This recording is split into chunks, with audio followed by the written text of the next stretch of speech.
This is video podcast 26 from LearningRadiology.com, Soft Tissue Calcifications, Part 1. Hello, I'm William Herring from Albert Einstein Medical Center in Philadelphia.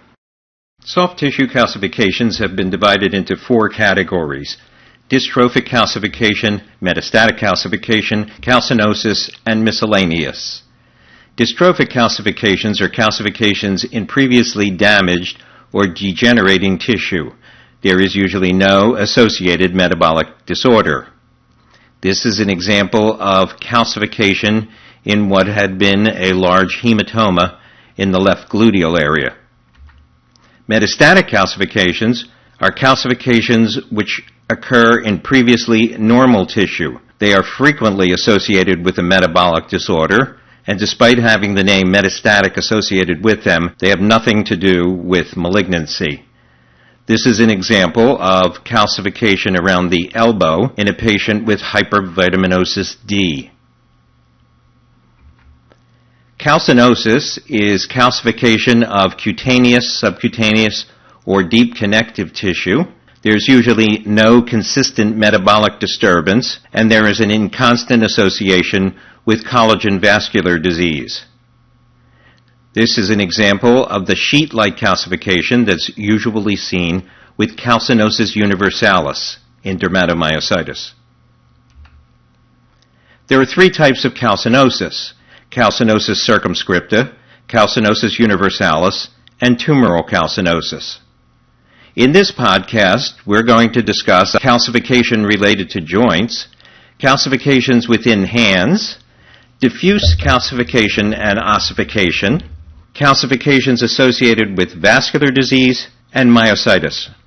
In the next podcast, we'll discuss calcification or ossification related to tumors, metastatic calcification, calcification associated with parasites, miscellaneous diseases, and there will be an expanded quiz after the next podcast. Calcification related to joints. Chondrocalcinosis is calcification of articular cartilage. In gout, the calcium is calcium urate crystals. In pseudogout, the calcification is calcium pyrophosphate. In calcium pyrophosphate deposition disease, the calcium is calcium pyrophosphate. In ochronosis, a rare disease, the calcification occurs because of a deficiency in homogentisic acid oxidase. In hyperparathyroidism, especially secondary hyperparathyroidism, there can be soft tissue calcifications, including articular cartilage. Chondrocalcinosis can occur in diabetics and associated with degenerative disease.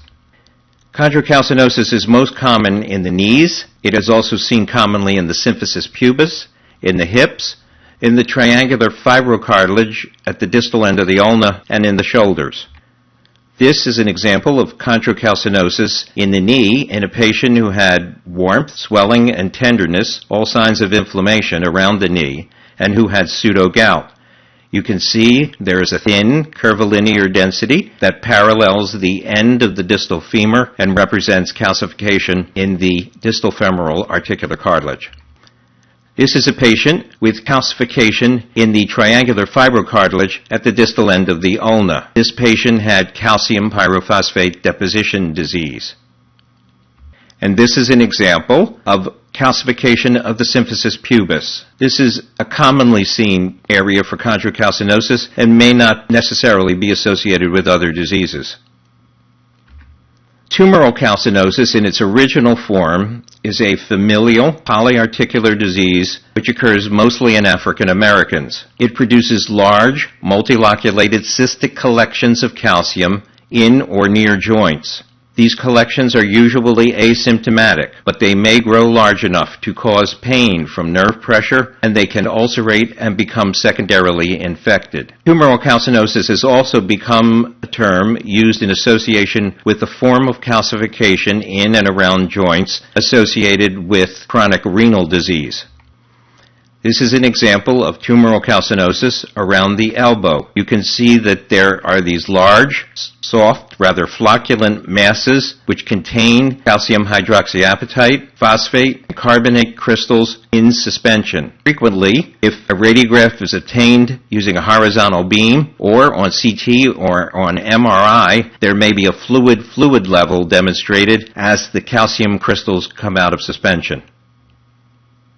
Synovial chondromatosis represents a metaplasia of synovial connective tissue into cartilage, although it may become bone. It usually affects the knee, hip, and shoulder. It tends to be monoarticular. It can be the cause of a loose body, and it is divided frequently into a primary and a secondary form. The primary form is less common. The calcifications tend to be more uniform in size, and the adjacent joint is usually normal. The secondary form is more common. It is most frequently associated with osteoarthritis, degenerative joint disease, and the calcifications tend to be fewer in number and vary in size. This is an example of primary synovial chondromatosis.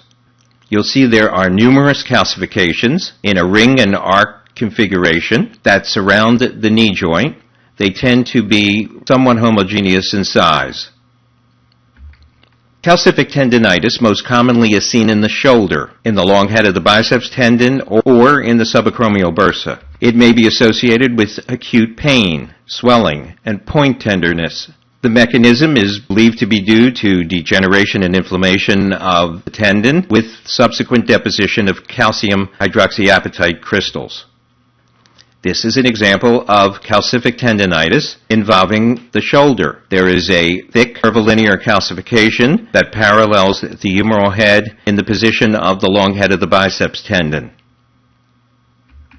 Gouty tophi are deposits of monosodium urate crystals in protein, lipid, and polysaccharides. They are usually surrounded by giant cell foreign body reactions. They can occur in periarticular soft tissues, where we're most used to seeing them, but also in bursae and ligaments, tendons, eye, ear, nose, throat, or skin. Visible calcification occurs in about 50% of all Gouty tophi. This is an example of Gouty tophi that are partially calcified, involving both the right and left metatarsophalangeal joints of the great toe. You can see there are associated erosions of the first metatarsophalangeal joints, and there are large soft tissue masses associated with the erosions, which are slightly denser than the surrounding tissue.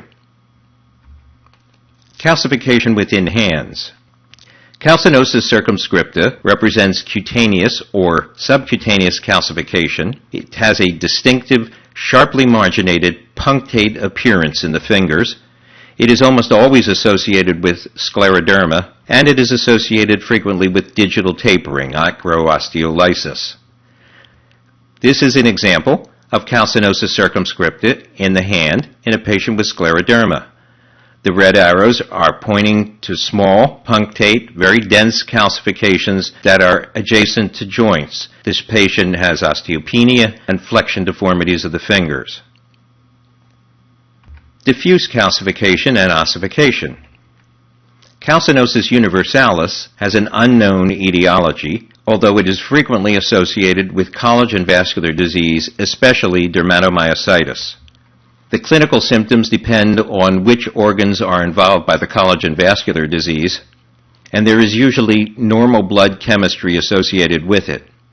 Calcinosis universalis tends to look like Myositis ossificans, but there is no true bone formed in Calcinosis universalis. Initially, the calcification can be superficial and nodular or plaque-like, but later, the deeper tissues calcify and the calcification becomes more sheet-like and periarticular. This is an advanced example of calcinosis universalis in a patient with dermatomyositis. There are thick, sheet-like calcifications that are associated not only with the shoulders and arms, but over the thorax as well. Calcifications associated with vascular disease. Vascular calcifications include arterial calcifications, which primarily occur in the walls, and venous calcifications, which do not occur in the walls, but occur instead in thrombi, as in Phleboliths, in longer thrombi, and soft tissue ossification secondary to chronic venous insufficiency. Arterial calcification occurs in the walls. Menkeyberg's arteriosclerosis is a uniform wall calcification in which the media is involved. It has a railroad track appearance, and diabetics are much more prone to develop this form of arterial calcification. Intimal atherosclerosis tends to be much more discontinuous and plaque-like in its form. This is an example of the arterial type of calcification that is seen in a patient with diabetes, Menkeyberg's arteriosclerosis. You can see that the calcification is uniform in appearance, and obviously you can see there's a sequela of the diabetes itself. There's been an above-the-knee amputation. This, on the other hand, is an example of the kind of discontinuous calcification, in this instance in the abdominal aorta, that is usually seen with the intimal form of atherosclerosis. Venous calcifications are usually within small thrombi, Phleboliths, which have a characteristic central lucency, or within longer thrombi. This is an example of multiple Phleboliths in the pelvis, and you can see that this Phlebolith has a characteristic central lucency, which can frequently help differentiate it from a stone in the urinary tract. This is an example of a long calcified venous thrombus. It has a shaggy, irregular appearance, but it is linear in nature. And there can be calcification, ossification, secondary to chronic venous disease. This tends to be subcutaneous and sheet-like. It occurs mostly in postmenopausal females. It has a predilection for the calves, and pathologically there is normal bone that is formed in a subcutaneous location. This is an example of what chronic venous insufficiency looks like in the calves. You'll notice that the calcification is diffuse. It is sheet-like, and it involves the entire calf. Myositis, or heterotopic ossification, occurs in three forms. Myositis ossificans congenita progressiva, which is now more often called Fibrodysplasia ossificans progressiva, Myositis ossificans secondary to trauma, and Myositis ossificans secondary to immobility, which is now more often called heterotopic ossification. Fibrodysplasia ossificans progressiva is a genetic dysplasia that is autosomal dominant. It starts usually in the neck and then moves caudally. It also moves from proximal to peripheral. It involves the back and then the whole body. Ossification occurs in connective tissue, not in muscle, which is why the name was changed from myositis to fibrodysplasia, and it does not involve inflammation, which is another reason why the name was changed. And it is almost always associated with short great toe, a short thumb, or a short middle phalanx of the fifth finger. This is an example of Myositis ossificans progressiva, in which there are these large clumps of bone that are seen in this patient in the back. Heterotopic ossification, or Myositis ossificans secondary to trauma, is usually localized to the site of injury.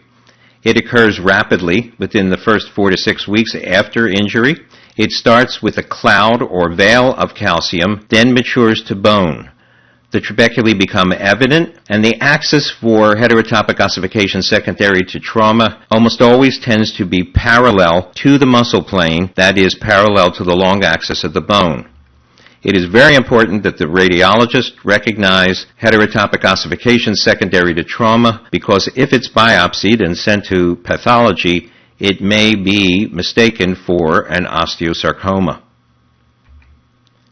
This is an example of a patient who sustained trauma to the thigh 2 weeks before this first radiograph was obtained.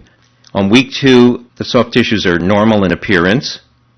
On week 6, we can begin to see a thin cloud or veil of calcification, and then on week 12, we see dense ossification, which parallels the long axis of the bone. Heterotopic ossification secondary to immobility, the cause is not known. It occurs in patients who are paralyzed, sometimes in burn victims who are immobile. It tends to occur around large joints like the hips, shoulders, and knees. And a bone scan is a much more sensitive means of both diagnosing the heterotopic ossification and for dating its maturity in the event that it will be removed surgically. This is a patient who is quadriplegic as a result of a swimming pool accident, and you can see in both axillae there are dense areas of ossification which represent the heterotopic ossification of paralysis. Here is your mini quiz. You can pause your computer or MP3 player. This is a 43-year-old with shoulder pain. What do you think the diagnosis is? Well, this person has both calcific tendonitis and calcific bursitis. The calcific bursitis resides just below the acromion process, and the calcific tendonitis is adjacent to the greater tuberosity. Here's a patient, 46 years old, with weakness in the limbs. You're looking at both the right and left upper arm. What's your diagnosis? Well, this lacy reticular pattern in both upper arms represents Calcinosis Universalis in a patient with Dermatomyositis. As time goes on, this will become denser and more sheet-like. And here's a 68-year-old with wrist pain. What is your diagnosis? Well, there is calcification surrounding the distal ulna in the triangular fibrocartilage. This represents chondrocalcinosis secondary to calcium pyrophosphate deposition disease, CPPD arthropathy.